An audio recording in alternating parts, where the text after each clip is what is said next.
Good evening, everybody, and my name is Jacob Field, and I'm founder of ripehouse.com.au. Thank you for taking the time out this evening to join me for this webinar that we've put together. We're very excited about introducing you to the content, research, and learning tonight. It's all about trying to understand remote property markets, so potential hotspots or really key and growth markets across the country. Understanding these markets from a local's perspective, as a local would, knowing how to find and research and locate hotspots and cold spots within these suburbs. So individual streets and areas that potentially a local in the suburb would know very clearly, and potentially take for granted. How to understand and process these remote suburbs to our advantage for our individual strategies. And make sure we get the most upside from them. So just a little bit of housekeeping before I get started. There is a control panel on the left-hand side of your screen. So you're actually able to hover over that and click on make sure you keep the chat button, click on the chat button there and open up the chat window. So that's a rolling chat commentary throughout the night. If I could just get a few of you to just confirm in that chat panel that you can hear me correctly. You are able to use the button below that chat button to ask questions at any time, and I'll get to those in a group at the end. And a couple of you already have your hands up there, George and Cheryl. So George has just dropped his hand again. If you wanted to drop into the chat there, Cheryl or George, any of the queries, any of the problems you're having, it will pop through to me tonight. So I might just jump into it. I'm waiting still for confirmation that everyone can hear me. There is an ability to increase or decrease the resolution of your picture in the bottom right-hand corner of the picture area. Still in the black box.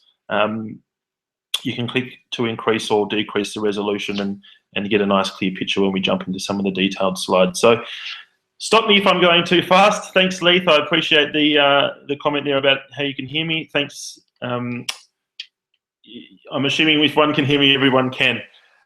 We will be touching on some really new research we've been doing recently around flood zones. A lot of investors we've talked to and worked with recently have been asking how or where are flood zones to start with, especially in Brisbane area, obviously, and how do these flood zones affect potential appraised values for property, whether that's units in apartment complexes or standalone houses.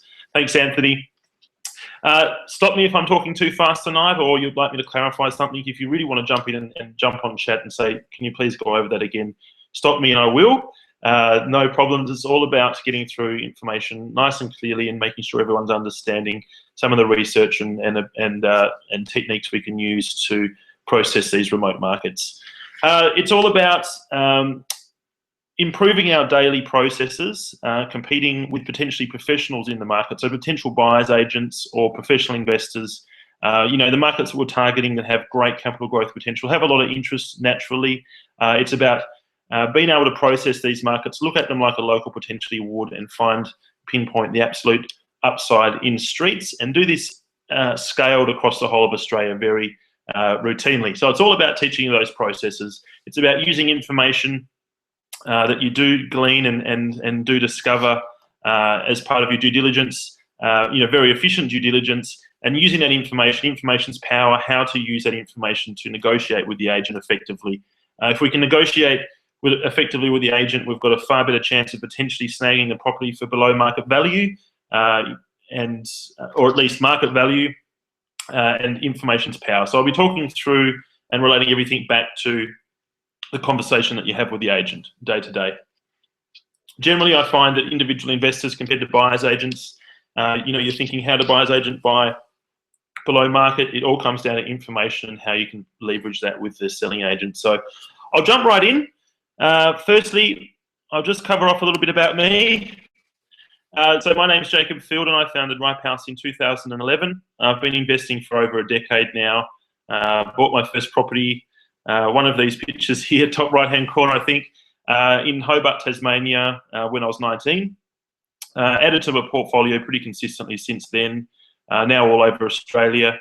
Sold a couple of years ago our principal place of residence, our house in Lane Cove, and moved the family back to Tasmania, still operating in Sydney with Ripe House primarily there. I love DIY property investment, so I'm all about self-empowering myself with understanding, knowledge, networks around me, learning. Giving myself the knowledge to succeed in property investment, so I can rinse, repeat it. If you're paying a buyer's agent a set fee, or a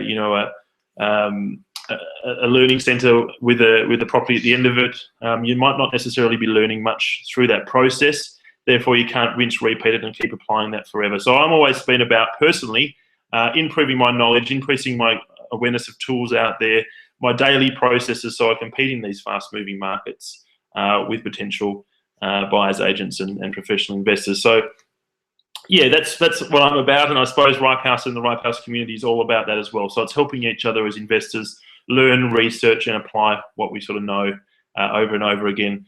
Nothing's perfect. My strategy has gone, negatively gearing to start with, capital growth primarily. Now it's probably all about cash flow. I've been able to give up full-time work a couple of years ago. Cash flow has definitely helped you do that. Now we're sort of looking at subdivision, sort of moving. I'm doing a subdivision in Newcastle at the moment, improving the family home down here in Hobart. It's going in lots of different directions at all times, and that's fine. I sort of stop and reassess after each property what I want to achieve next, how do I want to balance things, in what direction I go, and that's okay. I suppose as long as the next property you purchase fits that purpose perfectly. And that's what it's all about. It's if we nominate a market as going to sort of tick that box for cash flow, capital growth, making sure the street within that market fits the bill and the individual property. So that all needs to be in alignment to make sure the strategy is executed correctly. So that's what I'm going to be touching on a little bit tonight about that consistency. Just jumping forward, I understand a few of you, I've seen a couple of familiar names pop up with some of you that have attended recent webcasts that we do. We are constantly researching at Ripe House, and it's part of sharing the knowledge, sharing the love, and putting the research out there and trying to help each other. So I will be covering off some research that has been we have talked about recently. Just to set the scenes, what's been happening in 2015. 3 of the key publications that we've released. There's a couple more to come soon, and I'll touch on those in a moment. Number 1 was the Buyer's Guide to Property Investment. So that's talking about, introducing to some of the common pitfalls you see as an investor, but then also what types of information do you need to understand and gather around a property that you can potentially use, and it talks about this at length, how you can potentially use this information to frame the conversation with the real estate agent, the selling agent, so then they negotiate on your behalf with the vendor. If you can get that situation, so we've just had Linda's mentioning getting 2 voices coming across at the same time. I'm just going to see what's happening with the audio. Sorry, Linda. There may be some feedback happening. I'll just check that your mic's not on as well. Is anyone else having the same problem with 2 streams of audio coming through? If you could just jump in chat, that would be great. It might just because I'm talking doubly quick, Linda, sorry. Okay, so it's all about leveraging the conversation with the agent. So they do the selling to the vendor. The vendor is listening to the agent. They might have a price in mind. If certain negatives about a property or certain comparable sales are brought to the vendor's attention and presented in a certain way, the vendor might be more likely to accept the offer that's been presented to them by the agent. So Buyer's Guide's about framing that conversation. Know Your Purchase Strategy ebook there in the middle is all about knowing what your purchase strategy is. So if your next purchase is primarily for capital growth, primarily for short-term manufacture growth and then sell, which is a flipping strategy, or for cash flow, so you're really all about yield and reliable tenancies.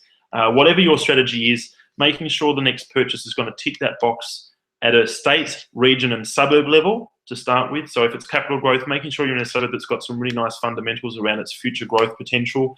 But then once you've selected that suburb, making sure the story is consistent at the street level. Is the street in the suburb actually driving the whole suburb forward, or is it lagging back and pulling the suburb backwards? We want to be investing in the streets that are really well matched to our strategy, but then also pulling that whole suburb forward for whatever reason we're targeting it for. And then once again, at the property level, it's about making sure the property is most in demand and going to be most in demand in that street that we're looking for. So we don't want to be in the only unit in a street full of houses if that's what people are demanding in that street. And another really nice simple one is if you're executing a flipping strategy, you've got a much better chance of selling the property for a nice juicy premium. When you've done a really nice cosmetic reno, you've got an owner-occupier who falls in love with the property. Owner-occupiers are generally going to pay a lot more for those nice flipped cosmetic reno properties. So let's target streets that have high percentages of owner-occupiers to start with, and obviously high percentage of houses. So that's a really nice quick example around if you've got a flipping strategy, making sure the street really does stack up with your overall strategy. That ebook there in the middle covers off how you do that and that whole end-to-end consistency. Number 3 there is the Q2 2015 Best of the Bunch report. So we are moving through Q2 and Q3 is coming up. So we're actually sort of just starting now to gather data and get things ready for the Q3 report coming out. So watch out for that beginning of July. Q2 really does a roundtable of state by state, looking at where each state is, demand-supply relationship in the property cycle. We'll cover off a bit of the contents of that in a moment, but it's basically picking where the states are aligned, where's going to be the most potential, and then finding individual regions within those states that are driving the states forward and not pulling the state back. So when we get to those regions in that report, we also don't go down to the suburb, street and property level, and it's a full end-to-end analysis in that report. So these are all available through our Learning Centre at Ripe House. That is www.ripehouse.com.au/learning. There's different tabs along the top there. You can jump in and download and view each of these reports. They'll be emailed through to you. Make sure when any of you ever receive any emails or expect emails, potentially might be in your spam folder. Sometimes it does come through into your spam or promotions folder, so just check that as well. So lots of content there. It's just setting a little bit of groundwork for us to proceed with tonight and a bit of common understanding. Why is the local mindset important? So that's really what we're coming back to again and again tonight. You know, if you're unsure about the property or the street that we're investing in, and I can sort of consistently see this with investors, we might question ourselves. If something is not stacking up, we might question ourselves and develop analysis paralysis. We might go back and forth and not be entirely sure that this property is going to proceed, and then we miss out on the sale and we start our process again. So I sort of see this very often, people spinning their wheels, their daily process and you know, information learning processing and leveraging that against the agent is not quite efficient. They don't really know how to do this and analyse suburbs with the investor's mindset, but as potentially a local would. And when you get really good at that and you've got it down to a process, you don't necessarily need to do it over and over again. You've analysed these suburbs, you've found the streets that you really want to focus on, and you can just jump back in and out of them very quickly each day. You've become an expert, so to speak. So, yeah, it's all about understanding the growth and demand drivers in these remote locations. So I'll talk to you about some strategies around doing that. Why do people want to live there? What are potential standout negative impact elements in the suburbs? So, you know, high concentrations of public housing, you know, these streets that have really low street appeal, very inconsistent tenancies, low class of property, you know, no front fences or burnouts on the road, or all these type of things. Is there a employer or industrial area that's a real down on a particular part of the suburb? You know, a local in the suburb would know that. It's like you don't go on, you'd never buy down that end of the street, or you'd never go and buy over that end of the suburb. It's about learning and understanding these areas, or areas that are most likely to be these negative impact areas in suburbs, and then doing that very quickly for every suburb across Australia where there is the most upside. So let's target these boom locations. However you've sort of got to those boom locations, let's target them, find these negative impact areas. And on the flip side, let's find the positive impact areas, the real sweet spots that match our strategy that we can exploit and potentially have the most upside, whether we're trying to execute a flipping cash flow or capital growth strategy. So it's about finding the bad and the good and really exploiting the good. Just moving forward, you know, a local mindset and a local would potentially know this innately. It's about trying to establish a relationship between the location of the property and the street and value of the property. one of the key elements that we have seen here at Ripe House with the research we do, so we've got 3 years worth of property data for sale, for rent and sold listings across Australia. What's sort of quite unique with our property database is we've got locations of each of those things, and we've also got the exact locations of concentrations of public housing as an example for every street. So we can match the relationship between price to concentrations of public housing in that street and see, we can see this graph here, and just to summarise, expect to pay 25% more than the average in a standard suburb across Australia if there's no public housing in the suburb, in the street, sorry, and that applies to major cities across Australia. We can see there that the average is around 6.5% public housing in core region, cities across Australia. So if you've got 0% public housing in your street, expect to pay 25% more than the suburb average. Huge difference. So you're sort of seeing these multiple classes of property in the one suburb, and what might seemingly be a cheap property, if you go, wow, that's $50,000 less than the suburb average, is actually the standard price for that street. You've got to know those suburb dynamics and know how to assess value in that street and compare it like for like and not back to the suburb overall. Because by the same token, if there's 18% or more public housing in the street, concentration in the street, expect to pay almost 20% less than the suburb average price-wise.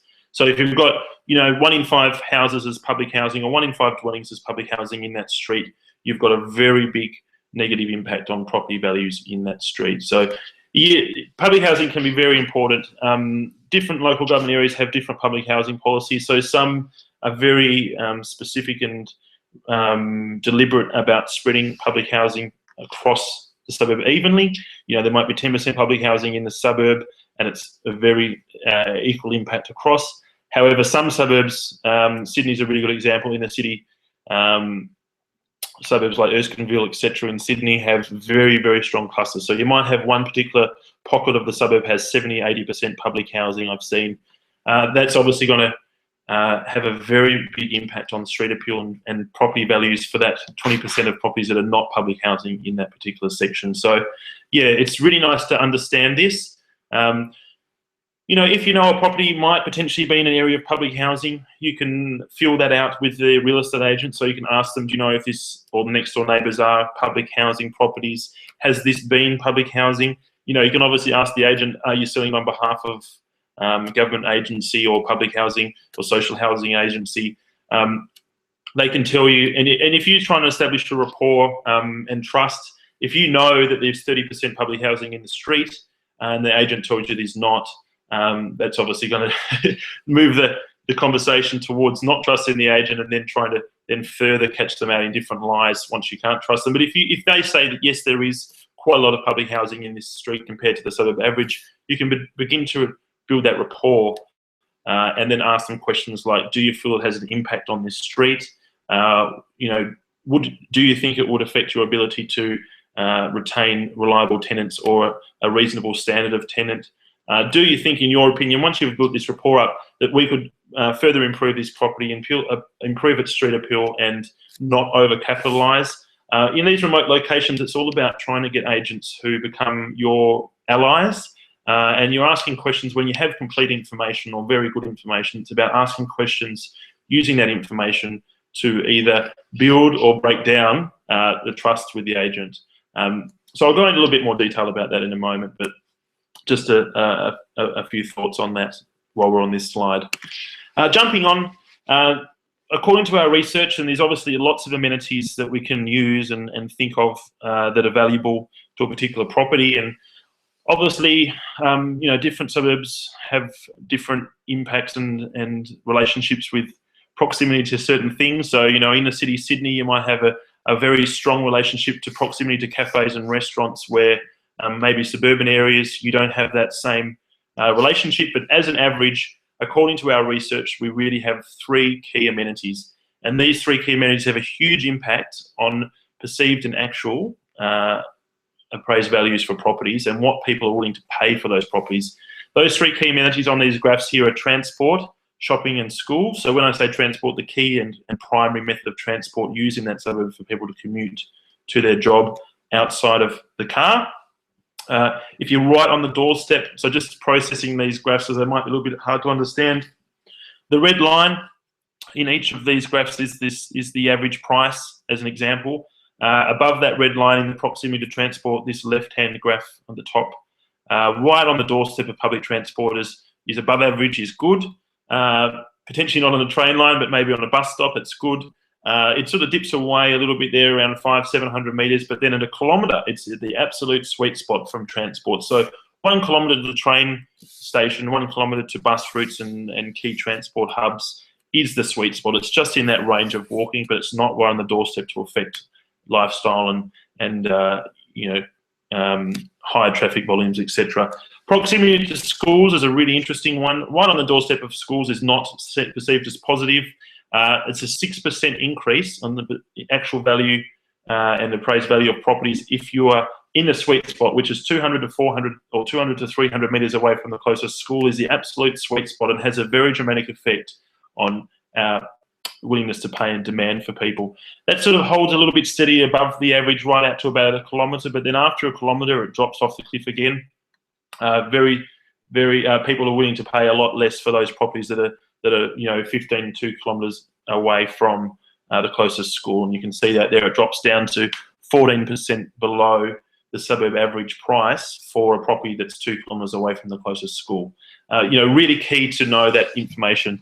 Shopping's one where basically anything up to 1,400 square metres from the closest shopping facility. So I'm talking large shopping centre here. It's not the corner store. Anything closer than 1,400 metres, you're around that average, maybe a little bit above and a little bit below. But definitely after 1,500 metres, again, it drops off a cliff. So definitely within 1,500 metres from the closest shopping centre is a real positive.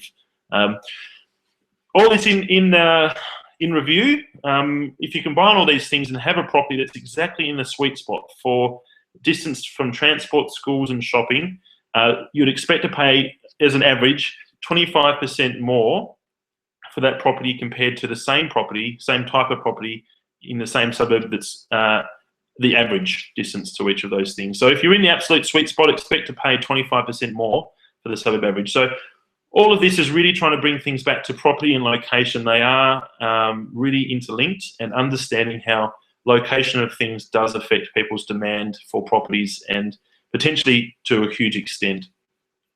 Just touching the sides there, there's a lot more different elements in the suburbs. So concentrations of tenancies versus owner-occupiers, houses versus units, how yields differ. They all affect property values, but that's just a little bit of a taster there and a bit of an awareness of what some of the things are you need to look at to gain that level of locals knowledge and the reasons why people want to live there and what they're willing to pay. So just a bit of insight.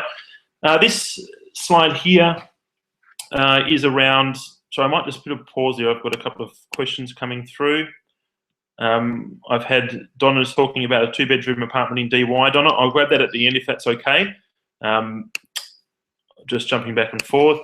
So this slide basically tries to sum up the high-level state-by-state analysis in the Q2 report. So stand by, we have another one of a Q3 report coming out beginning of July. These are all about trying to gauge the state of the market right now, a line in the sand, what is happening at the moment. And with that in mind, New South Wales has obviously been going through some really strong price growth recently in the last 2-year period, basically. That would suggest, and according to this report, it is moving right through the growth phase and towards the market peak. It's still got a reasonable amount of time through to its market peak. It's difficult to assess that in terms of months, but we can assess it in terms of the buyer signals for the market and the indicators of supply and demand and market dynamics to show that it's in the early to mid stages of its growth cycle. So it has a little bit left towards its peak. When we're looking in this type of analysis and we're trying to be greedy, we can try and pick the absolute most upside for states across the nation. It's really showing Queensland and Tasmania as in those early to mid stages of the recovery phase. So if you look at the whole property cycle as 100% growth from the beginning to the end of the property cycle, that might take 5 years or it might take 10 years for that suburb to go through all the buyer signals that would move it through the slowdown, the trough, the recovery and the growth phases. If you take that as a whole 100%, 40% of the growth occurs in the recovery phase and 35% of the growth occurs in the growth phase. So it's really worthwhile once you're really sure of a state, region and suburb has moved through the market trough and bottomed out, is starting to move into recovery. If you have some really strong indicators that it is in the recovery phase, that's the buy signal. You've got the most upside within the recovery phase and the most upside within the growth phase. So at the moment, according to Q2, Queensland was number 1, Tasmania was number 2. So check out that report. We go into a lot of detail about how we've made that decision and put it there. When we're not seeing consistent signals around states or regions for that matter as well, we say it's confused. So a little bit of an asterisk next to South Australia at the moment, still a little bit confused. We're not entirely confident with that story. Northern Territory, ACT, Victoria, what we've deemed confused markets, so conflicting buy signals there. Western Australia is sort of firmly in the trough phase at the moment. So really looking at 3 key states at the moment: Queensland, Tasmania and New South Wales, and they've all got varying degrees of appropriateness. A little bit of a caveat, I'm not going to go into it in the next slide. I'm going to focus on Queensland in this example, but New South Wales, you've got multiple regions in New South Wales. So we've got Sydney, obviously, we've got Northern Coastal, we've got Southern Coastal and Regional. So each of those might be them within themselves at different points in the property cycle. And I can say at the moment, regional New South Wales is further into the recovery phase. So Sydney is really close to that peak. Regional New South Wales is offsetting things slightly, and it's in the early stages to mid stages of the recovery, got a lot of upside. And even though it's still in the really firm and positive parts of the recovery phase, we're having 3.4% growth we saw in Q1, which has actually outperformed Sydney markets. So key regional centres in New South Wales at the moment have got a lot more upside of what we're seeing, and they're actually growing quicker. We don't sort of see that when you just look at a state overall, or when you see that in the media. You need to break it down to those regions to see what's really happening. Jumping forward, as I say, this is what we've been doing and covering off in 2015. We've got some really awesome research coming up, which I'm really excited about, around flood zones, which I'll cover visually soon, but around visually displaying to you on a map where flood zones are located. You can see the overlay, you can see the graphical representation within the suburb, and then it's going to tell you on each suburb for different property classes. I'll show you the tools in a moment. For units and houses, how is the location of that flood zone going to affect that property's appraised value? So if it's sitting in a flood zone, what would you expect to pay, more or less than the suburb average, when compared to a comparable property outside of the flood zone? That's what we're going to be bringing out soon. This is all part of the normal research we conduct as part of the Ripe House community. So check out the Learning Centre, check out the blog. If you're part of this webinar, you're a part of our email list that we regularly send out updates and this type of research, so definitely stay tuned. And I'll talk to you in a moment about ways of getting that research first so we can act faster. Key takeaways, so that's all about discovery and learning. Next phase I'd like to talk about in processing these remote markets is really empowering ourselves to look at things as a professional would. So it's having that daily process of a really efficient mindset where we can analyse lots of remote markets and understand them potentially as a local would very quickly with surety. So we avoid spinning our wheels. We can firmly make decisions. We can converse with agents very clearly and reliably and know how to assess fair market value for a property and move on very quickly. In doing that, it's about using the right tools, knowing how to use those tools and where to go for the right information, and then positioning that information in the conversation with the agent so they negotiate on your behalf. And obviously, as I've sort of touched on before, it's all about investing in the absolute key streets within the suburb that are driving the suburb forward for your particular strategy, and avoiding the streets that are pulling it and holding it back. How can we do this? So Ripe House, the core of Ripe House is our suburb analysis tool. So we're quite unique in a lot of ways that we do present the tools. There's varied pieces of software and other organisations out there which provide a property at the end, and that property may be perceived as below market value, compared to comparable sales, but it's left on an island. It's not put in context with if it's going to perform against your personal strategy, if the street's going to perform against your strategy and the suburb. Okay, so this is all about making sure and using tools daily that can help us to find suburbs, regions that are going to perform for us against our strategy. So I'm just going to grab over to the tool, and I'm just going to change screens here, so just bear with me for a moment.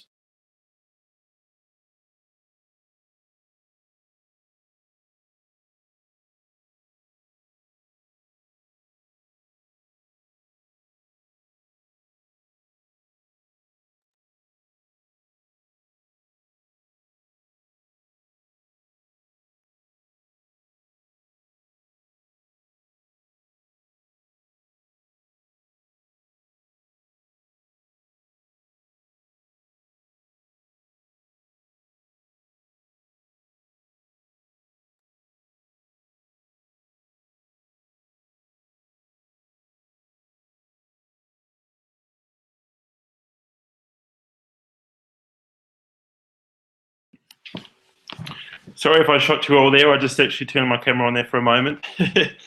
I'm down here in Hobart, so things are quite cold at the moment down here at night time. Let me know. I've just shared my screen now, which is a browser window, and you can see the homepage of Ripe House sitting there.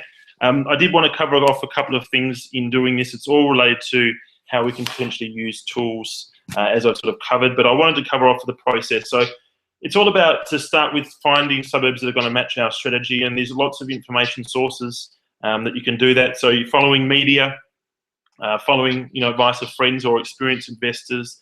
There's lots of property experts, and we've done work recently and really respect the work of Terry Ryder at hotspotting.com.au and how he provides reports which contain suburbs that he has researched very extensively that have a lot of upside. So you can go down the route of finding and pooling all these information sources together to find short lists of suburbs that have the most potential. Yeah, let me know if everyone can hear me and see the Ripe House homepage screen there. We had a bit of a back and forth when I was switching things over. Yeah, having said that, we do have some research and tools within Ripe House to help you find these suburbs as well. So it's the Q2 Best of the Bunch report for 2015 that's going to really focus in on Queensland. It's the Brisbane market at the moment that's really performing well in Queensland, as well as Southeast, so Gold Coast, that sort of region, really driving Queensland forward. That's where I'm going to start my focus. We've got price per kilometre research that's going to help us find depressed price areas within Brisbane, areas that are lower in price, and then further out from the CBD, when you assume the CBD is a core price driver, prices move up again. So let's use price per kilometre research, which I'll show you in a moment, to find the price depression areas. Let's find capital growth potential, so clusters of capital growth potential. We're going to look at the market right now. Where are sales volume is increasing? Where's rent per week increasing? Where are days on market stable or decreasing, to really find the sweet spots where demand is about to start moving into growth. So there's a lot of research and explanation around our indicators for future growth in suburbs in the Know Your Property Strategy report, but it's all about really coming back to simple measures, whether it's caused by new infrastructure spend, new employment, or new population growth. That's the demand. We want to see, that's the cause. We want to see the effect. And the effect is increasing sales volume, increasing rent per week as a really nice dynamic in a suburb. So we can also show you techniques to use to find clusters of those high growth areas together. We're going to show you where flood zones and how we can track those on the map, and a sneak preview of the numbers, the actual numbers and effect on flood zones to property prices. Yeah, and we're also going to use a suburb as an example in the Logan City area of Brisbane. This is going to be using the version 3 of our software, which was released in November. We had 100 beta testers use the software for a month and had a lot of feedback, a lot of fine-tuning of the features, and we moved very quickly with the software. So we listened to you very closely, and the flood zone research and functionality has been something we've been working on in consultation feedback over the last 4 weeks with investors who use the software, something that regularly and reliably people are asking for and needing. So that's how we've moved quickly in implementing it. It's going to be something that I think is going to be very beneficial. Let's jump in. I'm just going to log in here.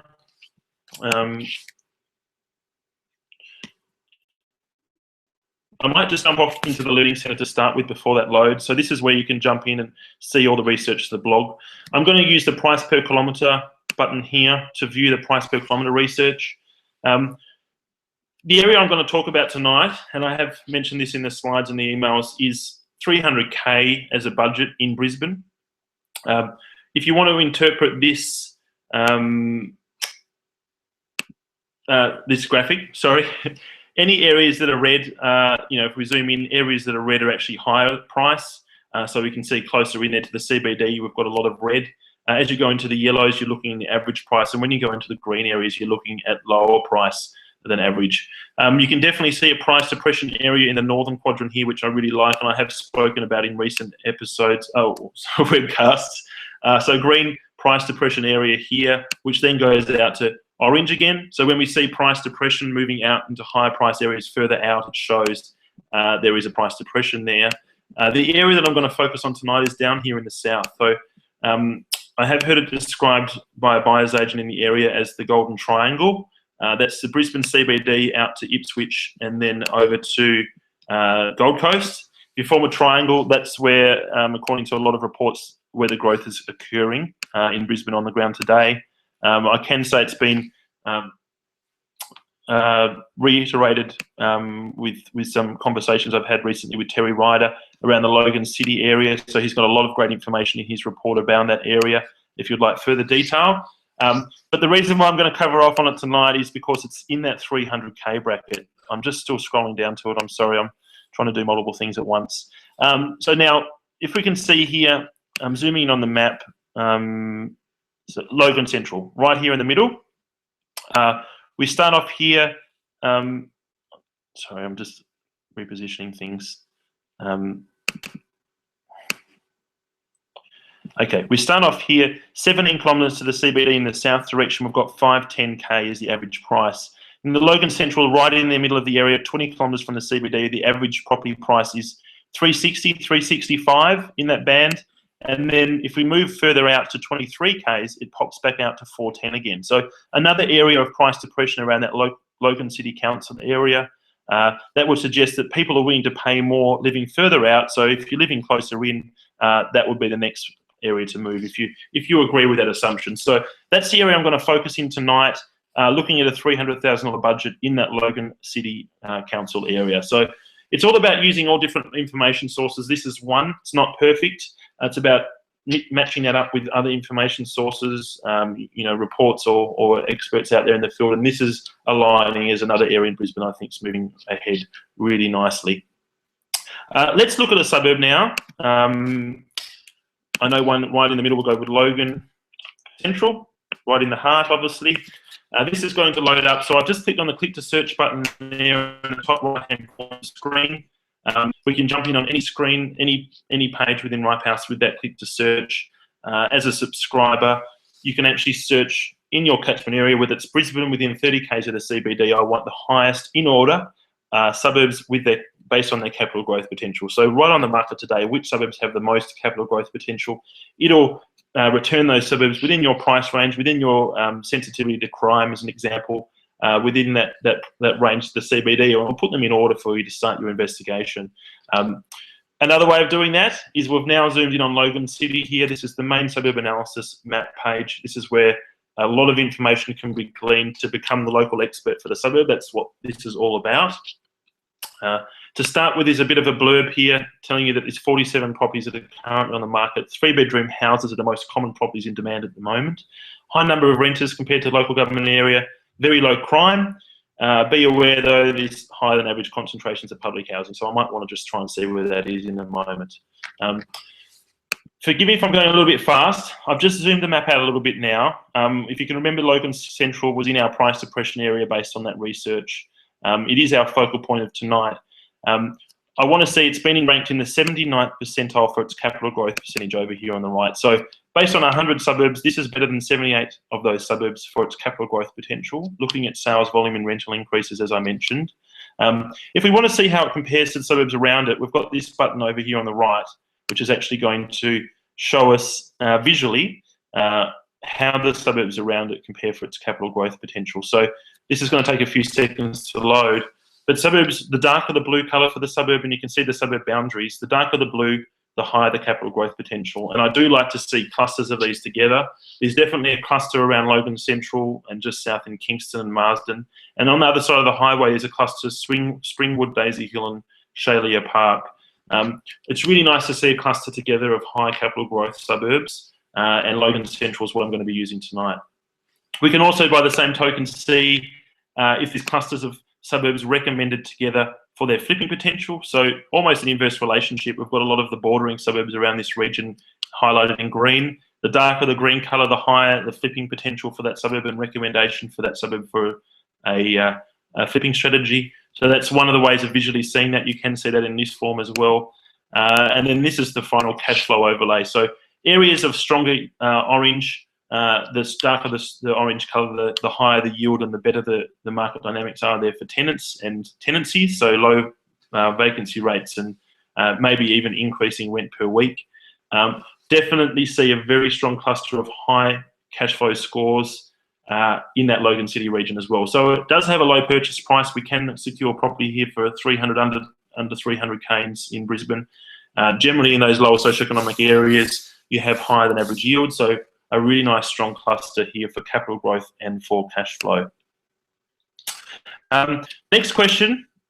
We've narrowed in on Logan Central, and we might have come to it in a different way, and that's fine. And it's a process. So as part of the community, I open my time up to have conversations with you around your needs, what you're requiring, and let's find some suburbs that are going to match that. And let's pull together all we know, research that we can access from external, internal sources, and let's find the suburbs that are really going to drive your strategy forward for the next purchase. And this is one way I've got to Logan Central tonight with a 300K budget. I could have used the click to search button and gone through each individual suburb individually, but we're here now. For the purposes of this illustration, I want to see why it has been recommended very highly for its capital growth.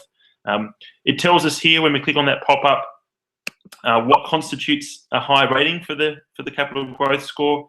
It will show us the actual raw numbers that have gone into that. So sold volume is actually quite stable at the moment. That's comparative to this area of Brisbane. It's actually probably better than average, but rent per week is stable.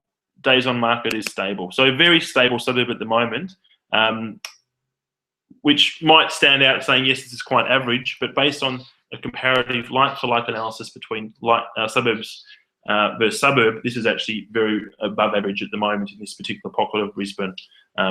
So it's a like-for-like analysis. It also tells us a price spread between unrenovated and renovated in the suburbs. So expect to move your property through $70,000 worth of improvement from renovating the property. It will tell you that for every suburb. It tells you what's the most in-demand property type. It tells you current yield and how that's trended in the previous year. It tells you current vacancy, average rent trends, and volumes for that as well. So that's a really nice snapshot of what's happening in the market now.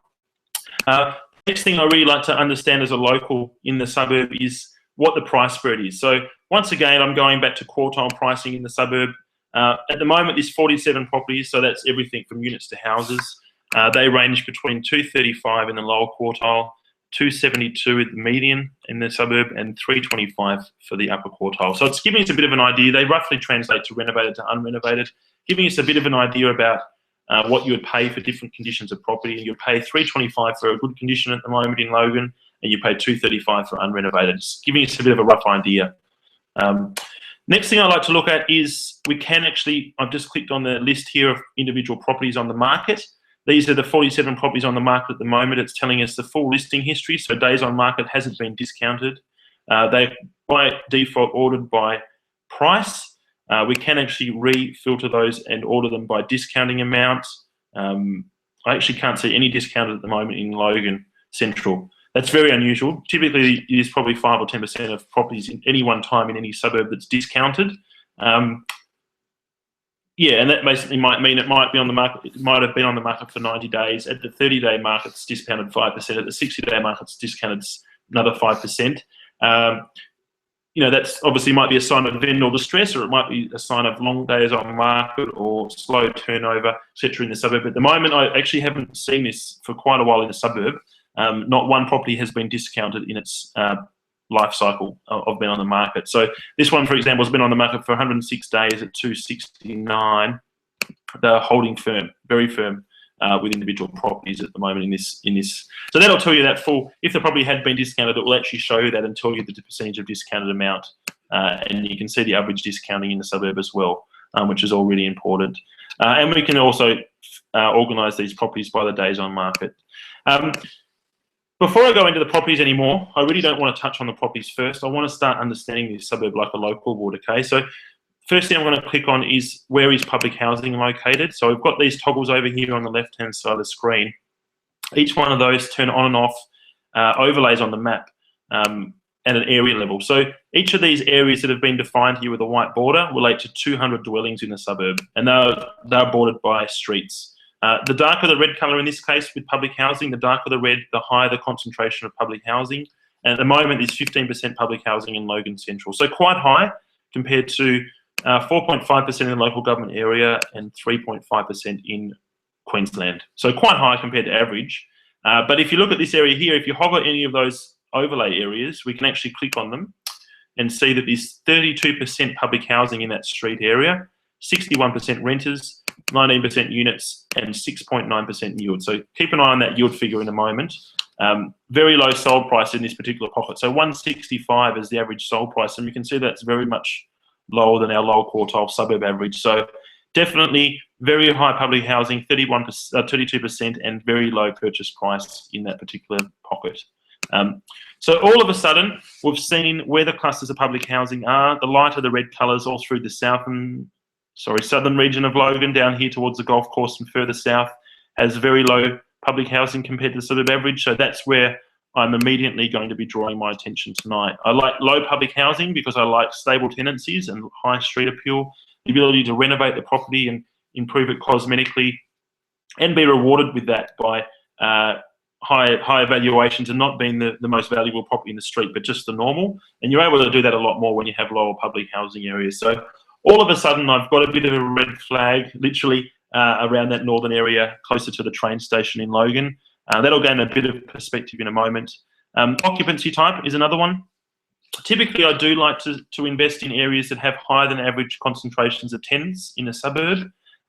Any areas that are shaded in yellow have higher than average number of tenants. We've basically got a 50-50 split of tenants and occupiers in Logan Central.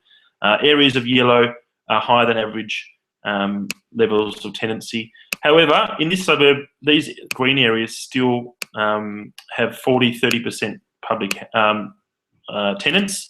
That's pretty acceptable to me, even though they are shaded in green, which means they're lower than average levels of tenancy. These might be the areas you'd focus in on if you had a flipping strategy as an example. They're still acceptable with 1/3 tenants for us to hold for capital growth. The reasons for all this, if you've got the only property in the street that's tenanted, you may have patchy tenancy demand because tenants are not drawn towards that area of the suburb generally. You know, tenants living in that suburb might be closer over towards the transport or the schools, etc. They're not demanding tenancies in that particular block. So for the purposes of this, let's look for areas in yellow that have lower public housing. And you can see that actually there's a very strong correlation between tenants and public housing within this particular part, within this suburb. So we might have to make a compromise and look at some of these green areas down here that have closer to the average. This one here in particular, 40% renters and only 10% public housing. This one has 36% renters and 6% public housing. And this area has 30% renters and 6% public housing. So any of these three areas here I'm immediately drawn to. Or this one here as well, 12% public housing, 54% renters. So any of this southern block I'm really interested in at the moment within Logan Central. Property type. We know that there's 24% units, 74% houses in Logan Central from the data here. Definitely houses are very strongly preferred and most in demand. So let's look in the green areas for houses and the yellow areas for units. So let's stick to the green areas for our investment. That's most in demand. And any of these green areas are now actually reiterating where we're looking. So I'm still focused on these areas here in the south very strongly. And we've got a defined street boundary now that we're looking in. I want to now find where higher rents are. Higher than average rents mean that that's potentially an area of strong rental demand, especially when you combine it with average or above average levels of tenants. So these purple areas shaded are above average rent per week that you can achieve. And we can remember some of these were up here with strong tenancy clusters, strong public housing. But 3 areas here in the south are the ones that I had marked, if you can track me through. So I'm really still liking these 3 areas down here in the south. It's very positive. We can also see where the high income areas, I do like to have high incomes to back up my higher rents. And once again, these 3 areas down here in the south, so 600 dwellings here in the south of this suburb are still matching my criteria. So high incomes mean that we've got a lower percentage of the family's disposable income to support the rent, therefore potentially more stable tenancies. So once again, I'm really liking these 3 areas down here. We can see where higher yields are in the suburb. So this is very important because we may have a criteria where we want to achieve 7% yield. We might have crossed Logan Central off our list because as an average, we're only achieving 4.9% yield in the suburb. We might have gone, no, I'm not going to invest there. But what if you can see, where you can hear, where the higher yields are in the suburb? So anywhere that's shaded in yellow has higher than average yields. Anywhere in green is lower than average yield. So once again, these areas have a very fine shading of yellow, which means it's closer to the suburb average. These areas have a fine shading of yellow, which is yield. So say we wanted to achieve 5% yield as an example, and this suburb overall has 4.9%. Don't throw it out yet, because we can get 5.8% in this area. Click on this one, we get 5.4% here and 5.6. So we need to look at suburbs this granularly, if that's a word. Very fine tune in on the key areas within a suburb to analyse and invest in. There's lots of other toggles we can use. We can actually click on a toggle that will show us the areas that would be recommended for capital growth. Green areas here, incidentally, are recommended for their flipping potential as well. That's a bit of a cheat sheet.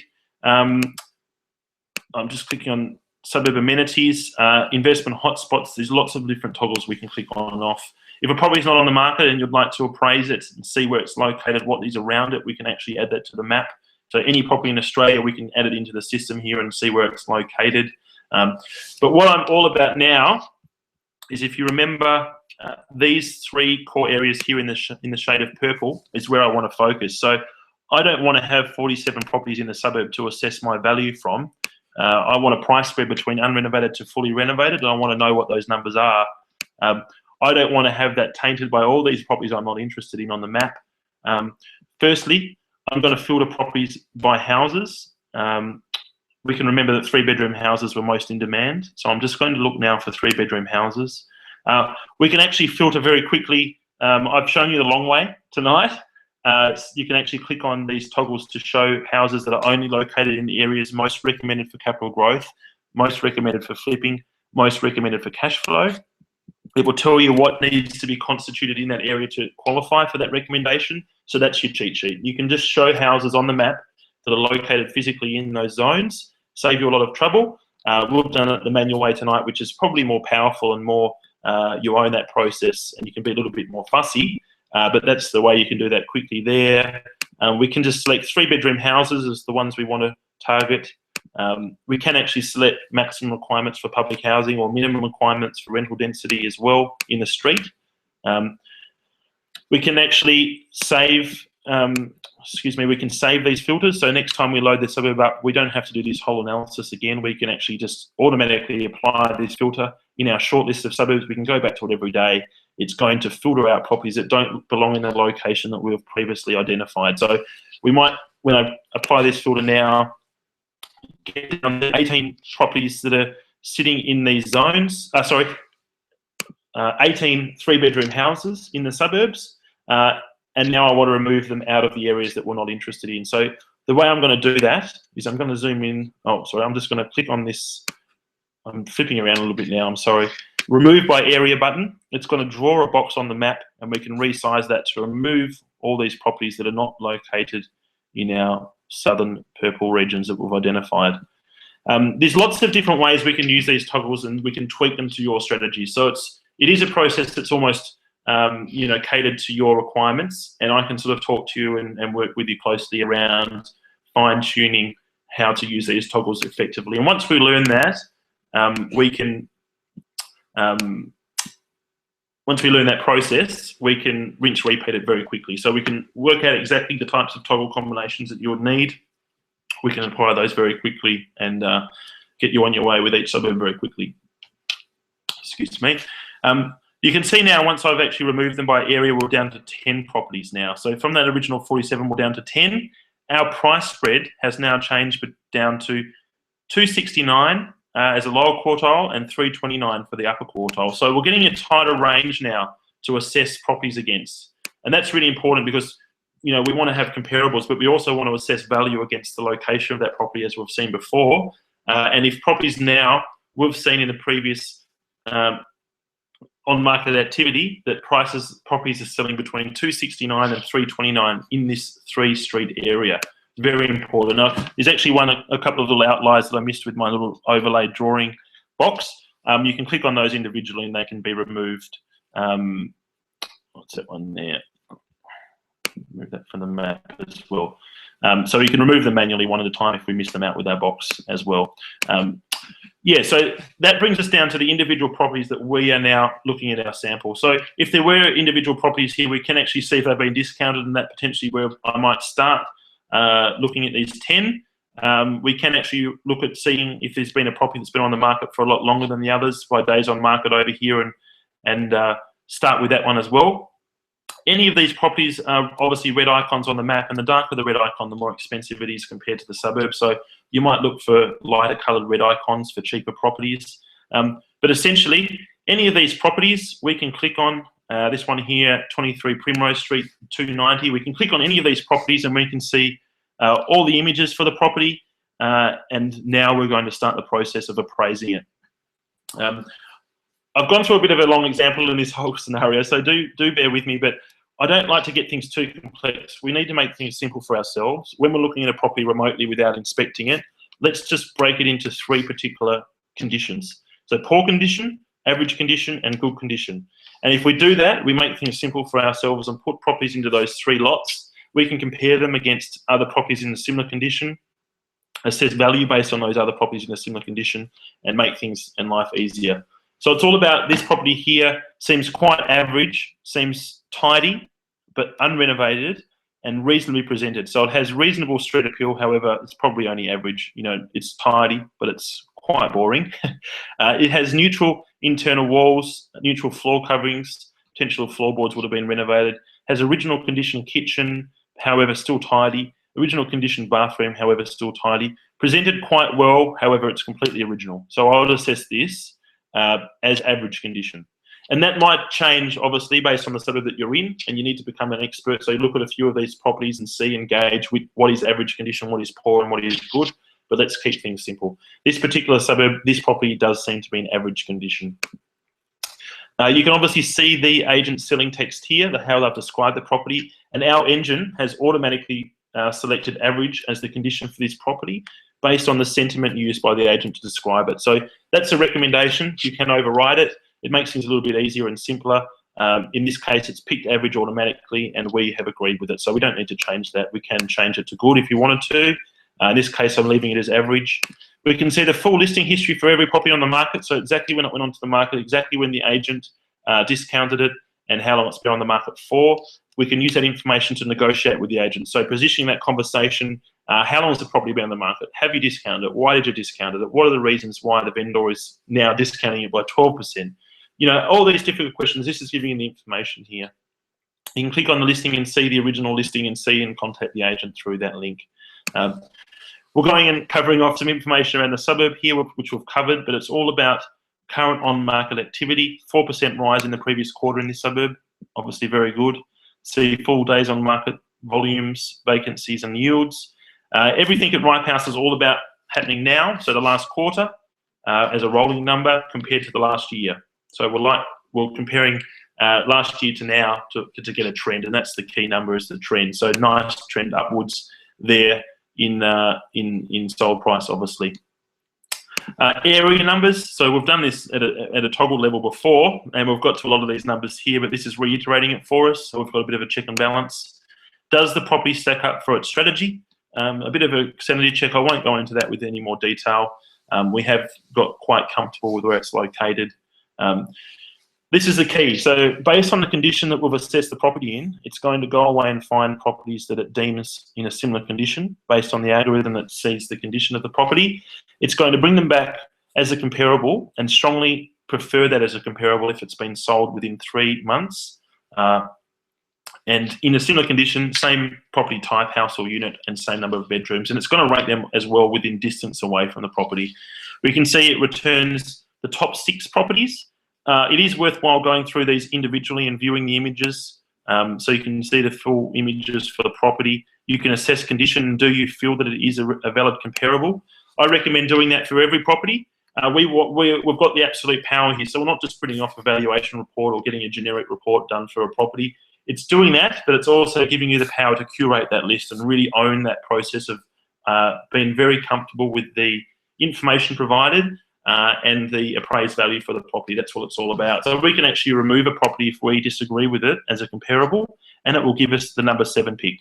And it's all about getting this range of 6 properties nice and tight with similar properties, similar comparable, similar condition, and then we can take an average of those 6 properties through to the appraisal screen next. Just one note, once we're really happy with our comparables, keep them on hand, because when you talk with the agent and they're giving you comparables that they think are comparable to the property, just look at them and what they provide and see if it stacks up with your comparables. There may be some comparables that they provide that you completely disagree with, and you've actually removed from this list here at one point, and you can disagree with them. And you can use this and say, well, I actually think this is a more valid comparable. Tell me why not. And that's about using this information is key, and it's absolute power in controlling that conversation and making sure they're not trying to inflate the price by an invalid comparable. This is the absolute point of truth. It's going to take these 6 properties, it's going to average them and put them into the appraisal stage now, which I'll show you. It's taken 250 as the average suburb, as the average property price. It's telling you how far it is away from school, shops, transport, public housing, and it's going to tell you how that's going to impact the appraised value for the property. So based on those comparables, and I didn't go into them individually, we might be completely off on this property because I didn't take the time to just double check it. Based on that, base valuation is 250. Based on the location, you'll appraise it at 245, and the asking price is 285. It will tell you the estimated rent and the estimated yield for every property on the market. So this is a process you can do for every property, and I recommend doing it. I recommend really working with those comparables and owning that process, and then printing it off as a report at the end, which you can use as a reference point to work with the agent, etc. So as I mentioned, you can do that for every property on the market. You can also see there's lots of information I haven't covered here. You can see all the rentals currently on the market. You can view that information. You can view all sold properties that have been sold in the suburb for the last year. You can view all that sold data there as well. Lots of information about comparing a suburb to its neighbours. So you can compare all the key variables very quickly to the closest 10 neighbours to compare yields and try and find closer suburbs that might have the same capital growth fundamentals but higher capital cash flow. And there's a comprehensive suburb report button here which prints off all the information we've covered into, I think it's about a 30-page report which covers off everything. So I've tried to really show you the tool now. I really thank you for sort of bearing with me in doing that, because there's a lot to it, and it's all about this information that we can use to become local experts. I've never been to Logan Central. I was in Brisbane last year. I think I drove past the highway. I didn't pop over here. So I don't really know this suburb, and it's all about arming ourselves with information that we can use when communicating with the agent. We can call them out. We can get a real feel for how they respond to our questions and then become local experts in doing that. So I'm going to jump back now into my slides. Bear with me a moment there, sorry.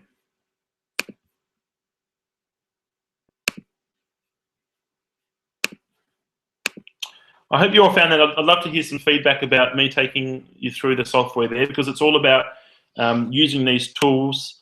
Let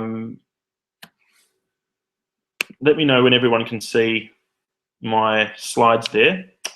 It's all about using these tools, and this is only one way. You can become experts in other ways.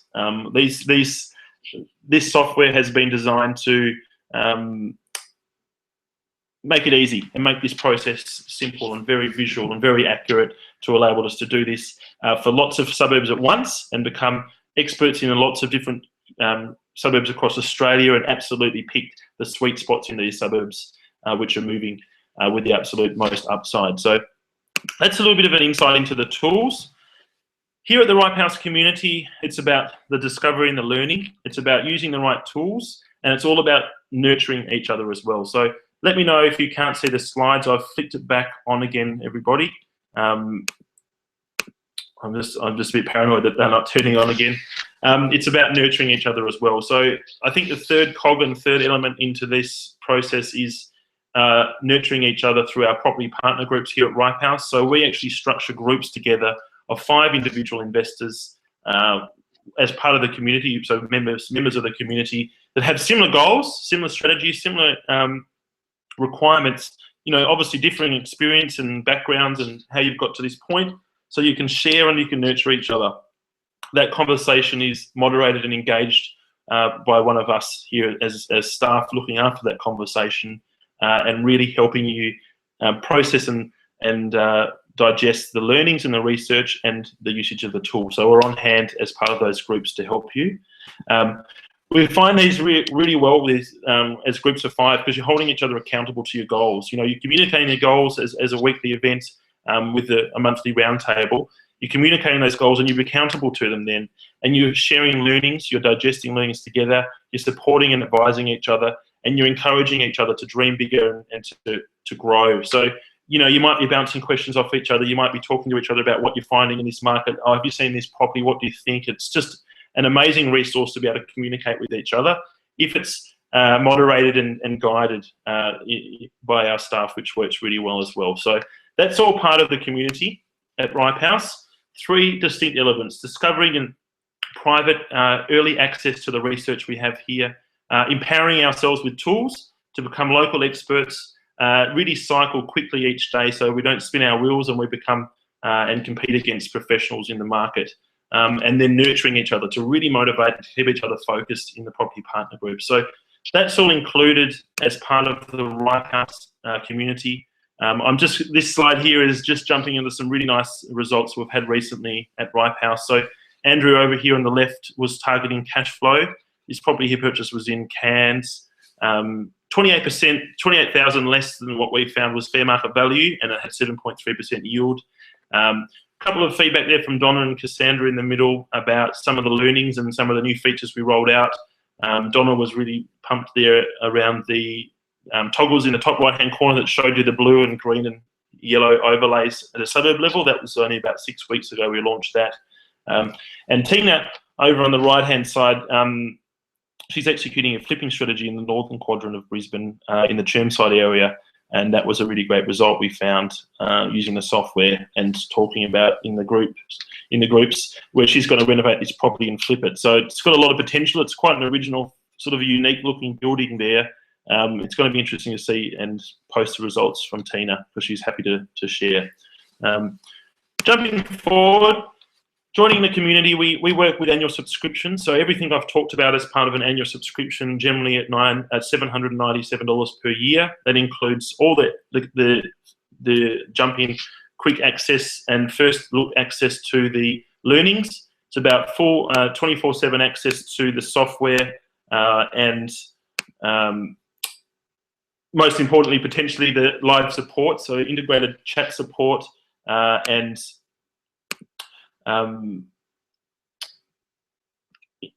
integrated chat support and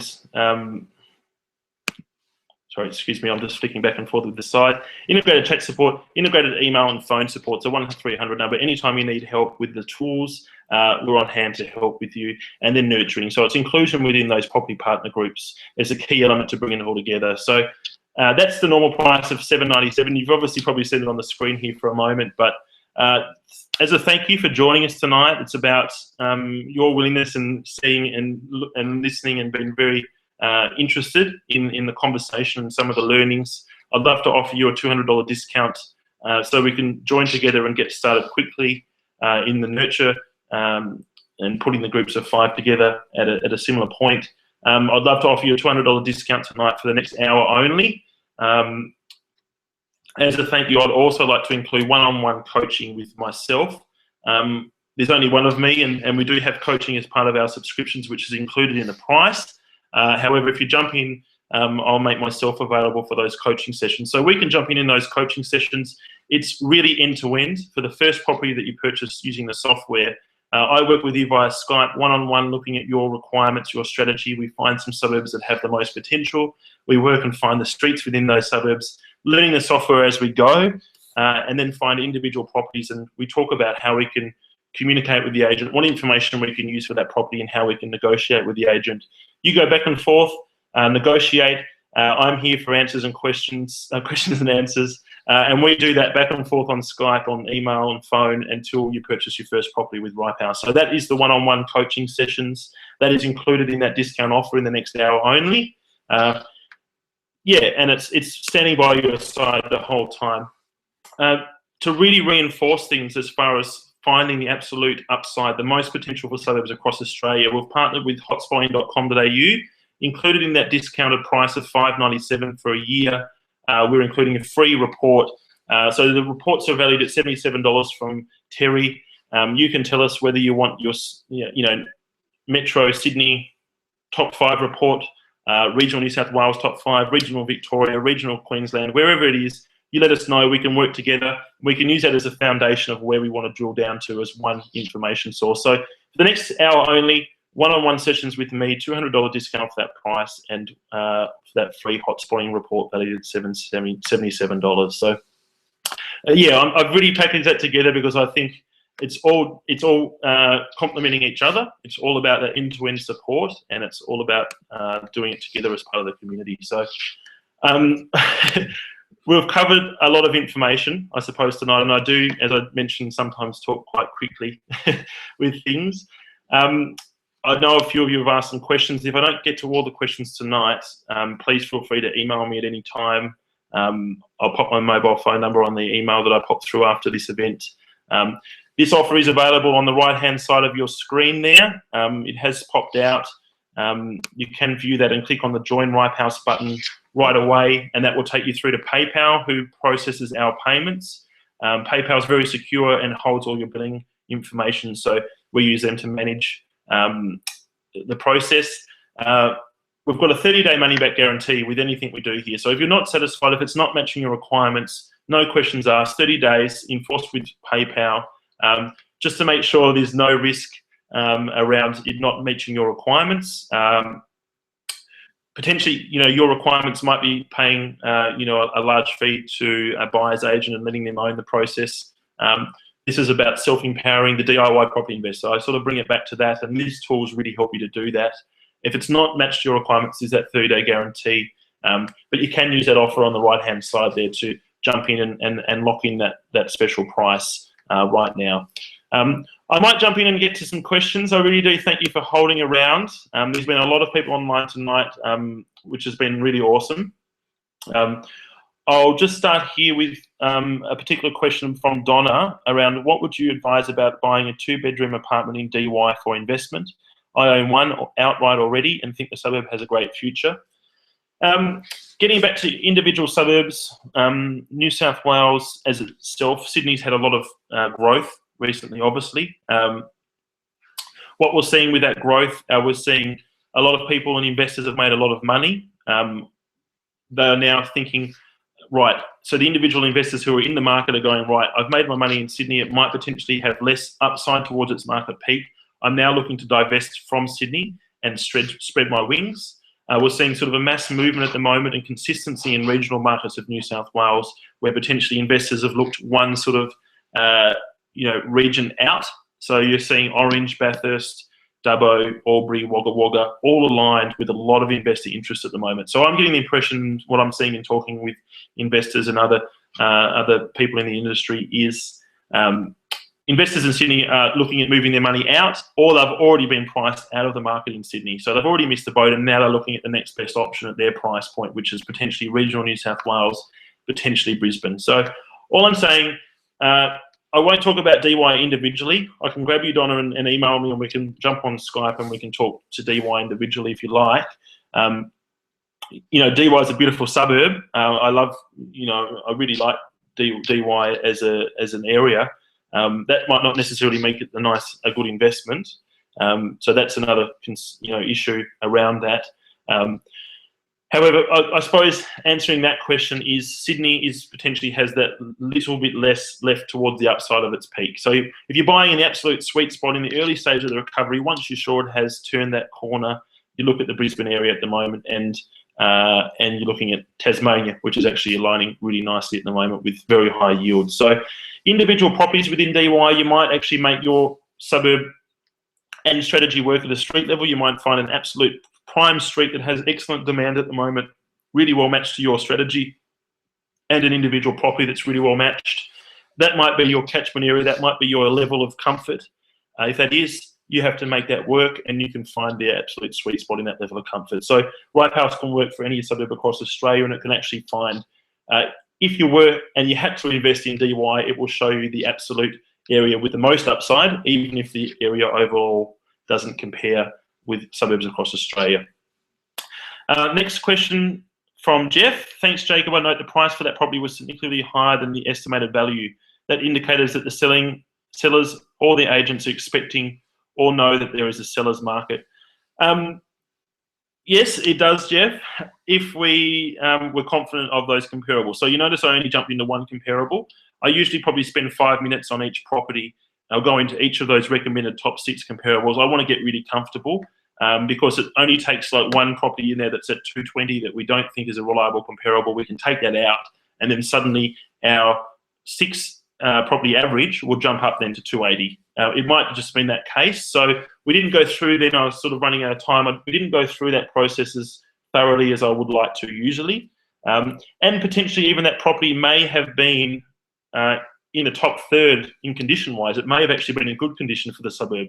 You know, we might have a very low class of property in that suburb, and we should have actually assessed that property as good. So if I would have taken the time to look at maybe a couple of more properties there, we would have got a better feel for the suburb. And that's something I can take you through in the one-on-ones, in getting that really good feel for these properties and being able to assess the condition perfectly for the suburb. You know, for a very high class of suburb, it has to have a pool and a tennis court before it qualifies for average. You know, we have to get that base point right for the suburb. So there's a couple of reasons, but having said that, and to your point exactly, we can see, based on the suburb report button for every suburb, we can see the average suburb discounting figure. So we might see the average for sale price at the moment is 250. The average sale price is 290, as we say. Yeah, we do that. So we would expect to pay 290 for it. So there's probably a few reasons why there was a bit of off there, and we've got to try and work out which reason it was. I probably should have explained that a little bit more at the time. It's just I was sort of aware I was spending a lot of time doing it. How is your next question from Anthony? How often is your software system tool updated, daily, weekly, etc.? In other words, when a house comes on the market for sale, how does your system know of this, and how fast does it take it for your houses to be listed and sold? We work as a search engine in the same way I suppose Google potentially works. We go through suburbs end to end. It's a very efficient engine that does that. It looks across all listing sites, and we do capture a very big chunk of the market.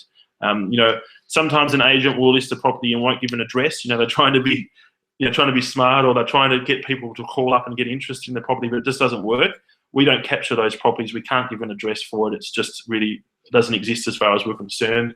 Yeah, in answer to your question, though, a huge proportion of listings are captured within 24 hours. So as soon as they got on the market, it's generally 24 hours, up to 24 hours for it to jump into our system. They also use the same token price updates as if it's been discounted, that will jump on. And then when it's sold, we capture a huge majority of sold properties very quickly after the sale. Sometimes they do take a little bit longer to trickle through, whether the buyer has requested that it's been a private listing. It does have to come through government sources to get a little bit to get that captured. But generally within a day, any of those rolling numbers, so quarterly numbers, we calculate all of our suburb scores, all of those metrics around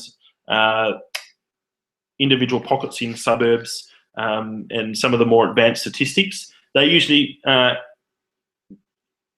an average number, 3-4 days get recalculated for each suburb. So we try and, Ripe House is all about now and what's happening in the market today. We don't really generally look at 10-year growth trends. We don't think and believe that, well, this is, I suppose, how the learning is biased, towards previous growth representing or even indicating future growth. The demand and supply imbalance that caused that previous growth may have been satisfied. It may be a balanced market now. We look at what's happening in the market right now with that 3 or 4 hour day delay to gauge what's going to happen in the short-term future. That's all the questions. If you've got any more, pop them through via email. I hope I've answered those well there for you. Thanks, Donna. Thank you, Leith, for the nice feedback. Definitely, if you've got any questions, my mobile is 0468 315 You can contact me anytime. I love talking about property, as you can probably understand. I love talking about Ripe House. It's been designed by me as an investor to solve my problems, and I talk obviously with a lot of investors and help try and solve their problems using the tools, using our research, and then using each other as a network of investors who are really motivated to achieve our retirement and our lifestyles, which is, I suppose, what it's all about. So there'll be an email coming through to your mailboxes with the subscription offer. So that's available until, I think, 10:15. You can use the link on here on the right to click on that now and lock that in. Otherwise, definitely check your spam or promotions folder and in your email account. I'll pop it through there as well, which you can activate. I really thank you for your time tonight. I hope you've got a lot out of it, and yeah, I'll talk to you soon.